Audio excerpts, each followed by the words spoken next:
Hello fellow cinephiles, Film Guru here. So for those who are new to the channel, my name's Sean, and known as Film Guru, and I created this channel ultimately to have my say on particular movies and TV shows as well as film-orientated film content. Today I'll be looking at Zack Snyder's cut of Justice League. Now I know I'm late to the party of this film. This has been a film that's been talked about for a long time and is finally here. It's taken me a lot of time to get my hands on a copy of it to actually watch it. And it wasn't until recently they released it that I was able to see it. I don't think I really need to go into what this film's about. They're coming together.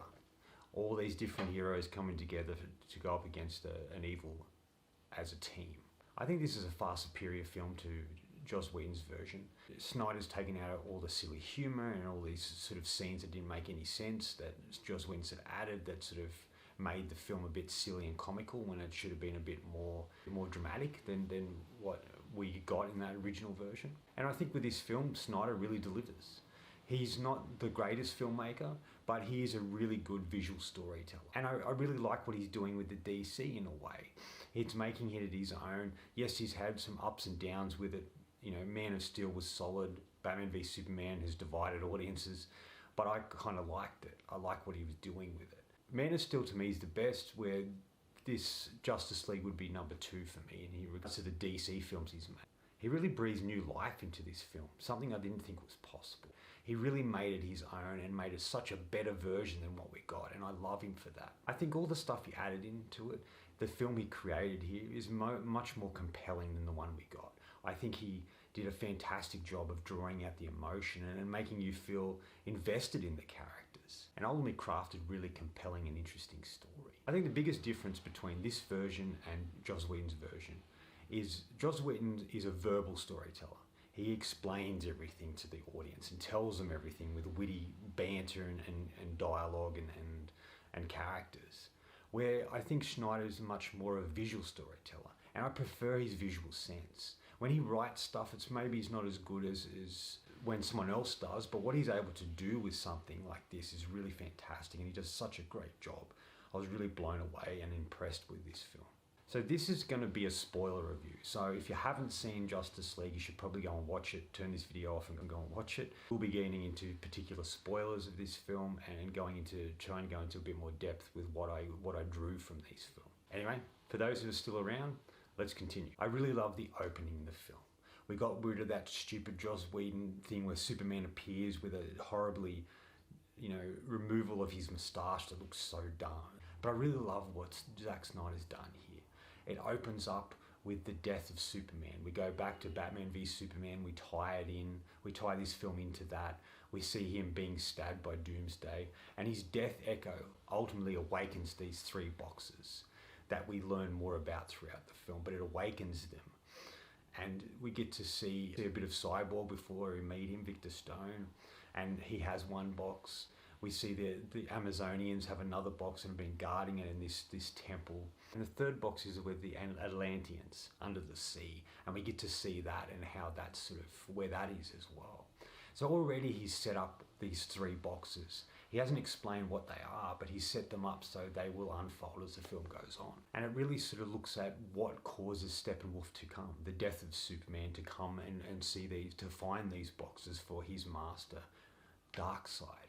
And Darkseid was talked about, but we never really saw him in the other version of the film, where Snyder really reveals him here, and he feels like a DC version of Thanos. I felt there was more at stake in this film than there was in the previous one. There's more going on.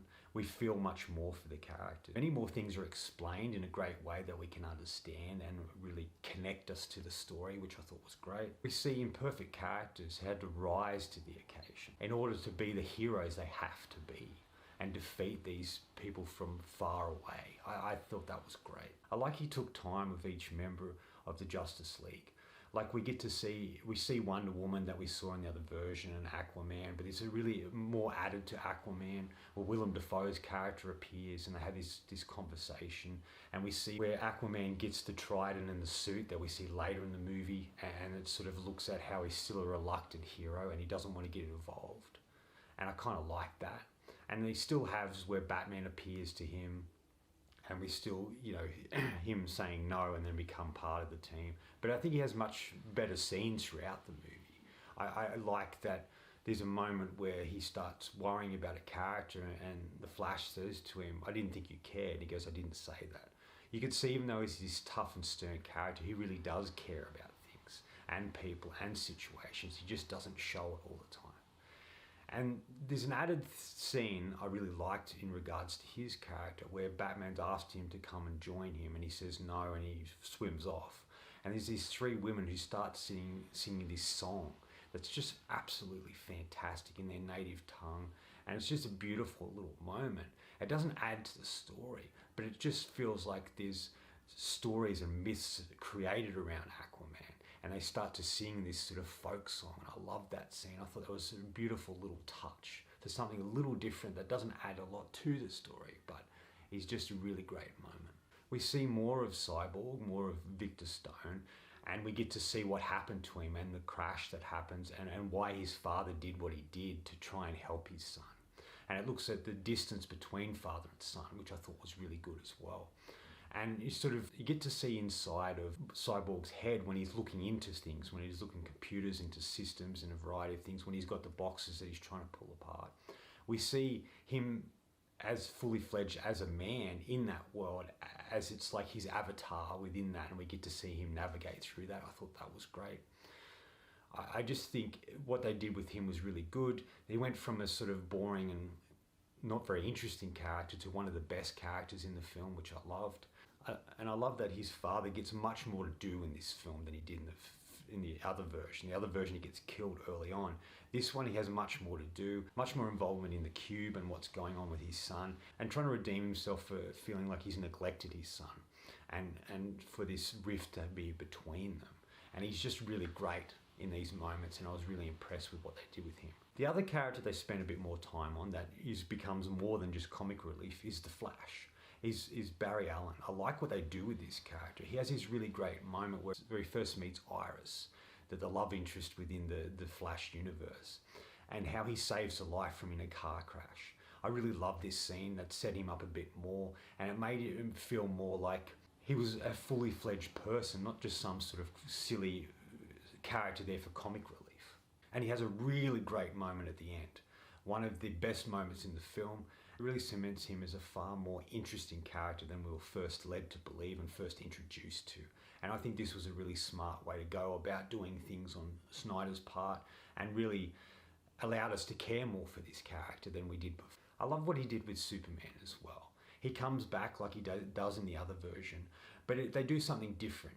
They show that Batman didn't have Lois Lane as the secret weapon, as this character that he's had hidden to appear to try and calm Superman down if he doesn't remember who he is. It's like what they do with her is she just goes to this monument of him, this destroyed monument of Superman every day, just to think about him and remember who he was. And she just happens to be there on that day and helps stop Batman from getting killed by Superman, by appearing and trying to get Superman back to who he was, back to Clark Kent. And I thought this was really good use of her as well. And she's much better in this version than she was in the other. And there's little bits of hinting that she may be pregnant, that there may be a little Superman child coming along. And I thought that was a great little thing to add into it as well. I like that he puts Superman back in the black suit, which he should have been, which really happens in the comics after Superman dies by getting killed by Doomsday. He appears in the black suit. He has a beard, which I wish Henry Cavill did, but he didn't. But the black suit was really good. When they reawaken him, he has to work out who he is again. And he does with the help of Lois. He goes back to the house that he grew up in. He sees his mother again. And he knows members of the Justice League want him to help, but he doesn't know why. So he seeks out why they want him to help. He returns back to his ship. We hear the voice of both his fathers sort of echoing through it as he remembers certain things. And this is where he gets the black suit, and he finally returns as the Superman we all know and love, and he comes to save the day in the end. I thought this was so fantastic. It got me loving Superman again. Much more emotion and impact and power with his character than we've got to see in the previous one. And I love that. And I think Henry Cavill does a fantastic job, and Snyder really brings Superman back into the fold, into the forefront, to be the ultimate hero we know he can be. And to see him in a really good version of that, I love it. I like this version of Batman wasn't filled with so much doubt like we saw in the Joss Whedon version.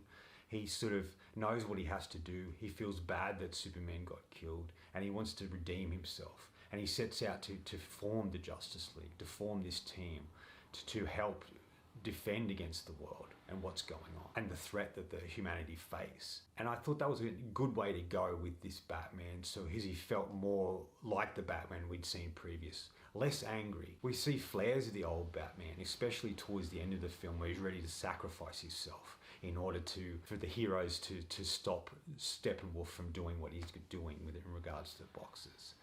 And I thought that was really cool. It really was getting back to the Batman we'd known from yesteryear, from the comics before we see him in Batman v Superman. Back when he sort of really cared and wasn't this sort of violent killing machine that we saw in the previous film. I like what they did with Steppenwolf. I think the design of him made him a bit more interesting and he's much more intimidating here and less of a little tiny girly fool that we see in Joss Whedon's version. And I think he has a much better demise in the end. You know, ultimately Superman beats the crap out of him, and this portal appears, and as they're throwing the body through, Wonder Woman chops his head off and it lands at the feet of Darkseid. I really liked this scene. I thought it made his death more interesting and more powerful, and it made him look less like a bumbling idiot and more like an intimidating force. And he was a character who was trying to prove himself to Darkseid. And ultimately fails, but I love what they do with him here. He just feels much more an interesting character. If they did allow Snyder to do another film, then Darkseid would be the main villain and they would introduce him in an interesting way, and I was looking forward to that. Snyder also introduced Martian Manhunter, and I thought that was an interesting character to bring in. It is part of the Justice League and it is part of the comic, so it was good to see him. He only had a couple of scenes, but it felt like they were introducing him and setting him up for the next movie that we will ultimately not get. But I like that. I like that little element to that. I thought that was an interesting way to introduce this character in a simple way. The only character he's really missing is Green Lantern. We see bits of it in the flashback stuff in regards to the battle between where humanity and all the others joined together to go up against Darkseid. But he really wanted to introduce Green Lantern, but wasn't able to. I would have liked to have seen what that character would have looked like. I'm not the hugest fan of Green Lantern, and it isn't just because of the Ryan Reynolds version. I just never really liked the character that much. But I would have liked to have seen him introduced and how they would have went about doing that. Jeremy Irons gets much more screen time here than he did in the other film, which I really loved. There's some really great little moments he has with Diana, Wonder Woman, and Bruce Wayne and the other characters, and a little sequence he has with Superman too. I just kind of like what they do with him. It just feels like they're allowing him to have much more of a presence than he did before. And besides Michael Caine, Jeremy Irons is my favourite Alfred. I think he's just fantastic in here. He's well cast and does a brilliant job. There's a sequence in this film that looks at the future, or a particular future that could transpire, that we saw a little bit in Batman v Superman, where the Flash appears to Bruce Wayne and we sort of have this flash of Superman sort of going crazy and trying to kill people because of the loss of Lois Lane. And they sort of add on to this. But we see that Batman isn't by himself this time. He has Deathstroke, he has Mira from Aquaman. He has a variety of team here, and the Flash that we saw from Batman v Superman in that little sequence. And with the added addition in this of the Joker, and the return of Jared Leto playing this character. And I know there's been talk about this forever, and they've talked this to death online, but I just really loved this scene. I just felt that they allowed Leto to create a Joker once again, but something a little different and not as crazy as we saw in Suicide Squad. And he's so fantastic in this, steals his scene so much. It's only a little scene. He only has a small amount of screen time. But when he's going face to face with Batman, it's such a great moment. He has his long green hair. He's just dressed in a certain way and has like his face all red, and he just feels more like much more like the Joker that we'd known in the previous incarnations of it. And I think he's fantastic here. He just steals his scene. I think he's just great. He's one of the few actors these days who's really impressive and interesting to watch. He's always taking risks and creating really fascinating characters. And I would have loved to have seen another incarnation of this Joker character if these movies continued. This film just felt much more cinematic than the previous version of it. It just felt more impactful. He put a lot of heart and depth into this that we didn't see before. Yes, he does use a lot of slow motion, but he's able to use that slow motion to a great effect. And you really feel for these characters. And you really feel for the emotion that they're going through and the struggle that they find themselves in. I think Snyder just does a really great job with that sort of stuff. Sprinkled throughout this film is the little setups that obviously Snyder wanted to use later in this sort of franchise, and to see what would happen in the next movie. And there's so many things that are set up for the next film that we won't get. I really think they should just let Snyder finish this. Do one more film. It could really be DC's endgame. Like, this film is kind of like Infinity War. This could be their endgame. And it could cement them as a real sort of rival with Marvel. And I really think they should let him do it, because I would love to see what he does next with it. And all the setups were kind of interesting, and I want to see how that sort of pays off in the end. I felt that this film didn't feel as dark as Batman v Superman. A little bit lighter. It wasn't as light as Man of Steel. It felt like it was a cross between Man of Steel and Batman v Superman. And it felt like he got the tone right here. And the good use of humour that he injects into it, the emotion, and also this is violent but not as extreme as Batman v Superman, and I kind of like that fact. It just feels like he was able to make it lighter, but not real light, but just lighter than we had seen in the previous films. Getting back to Flash, he has this great moment in the end. He becomes the ultimate hero. He talks about how he can, go really fast, that when he does, time can go back. And I like that, because the end scene is they ultimately fail. The boxes explode and it kills Cyborg, Superman, Wonder Woman, Aquaman. And the Flash isn't in there. He's out trying to create speed, and ultimately he breaks through and he does it, and he reverses time, and he becomes the hero and gives time for Superman and Cyborg to pull the boxes apart and to stop the invasion and to stop what's transpiring. And he's such a great moment for him. He's injured, and he knows that things can go bad if he does what he's going to do, but he knows he has to do it. He has to save them. And I thought this was great. And it's such a powerful and impressive moment that Snyder really brings this to life, that made me really love The Flash. I thought he was great. Final thoughts.